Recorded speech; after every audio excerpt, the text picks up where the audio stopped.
70 ఏళ్ళు 70 అడుగుల మట్టి వినాయకుడు. శ్రీ సప్తముఖ మహాశక్తి గణపతిగా భక్తులకు దర్శనం.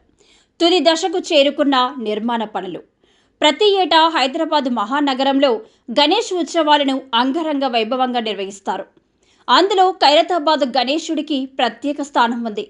ప్రతి ఏడాది ప్రత్యేక అవతారంలో భక్తులకు దర్శనమిస్తాడు. ఈ ఏడాది శ్రీ సప్తముఖ మహాశక్తి గణపతి రూపంలో కొలువుదీరబోతున్నాడు. ఖైరతాబాద్ వినాయకుడి విగ్రహ తయారీ పనులు శరవేగంగా జరుగుతున్నాయి. 70 వసంతాలు పూర్తి చేసుకున్న సందర్భంగా ఈ ఏడాది 70 అడుగుల మట్టి వినాయకుడు శ్రీ సప్తముఖ మహాశక్తి గణపతిగా భక్తులకు దర్శనం ఇవ్వనున్నారు. 7 ముఖాలు 7 సర్పాలు 24 చేతులతో గణపతిని తీర్చిదిద్దుతున్నట్లు ఉత్సవ కమిటీ తెలిపింది.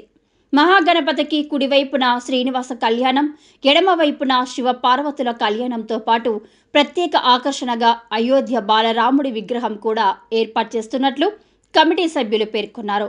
ఒడిశాకు చెందిన కళాకారుడు జోగారావుకు ఈ ఏడాది మహాగణపతి రూపకల్పన బాధ్యతలను అప్పగించినట్లు కమిటీ సభ్యులు తెలిపారు. తెలుగు రాష్ట్రాల నలుమూలల నుంచి వచ్చే భక్తులకు ఎలాంటి ఇబ్బందులు కలగకుండా ఏర్పాట్లు చేస్తున్నట్లు ఉత్సవ కమిటీ సభ్యులు వివరించారు.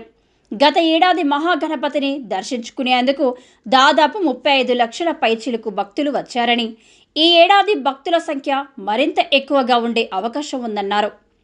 ఖైరతాబాద్ గణేశుడికి సుమారు 7 దశాబ్దాల చరిత్ర ఉంది.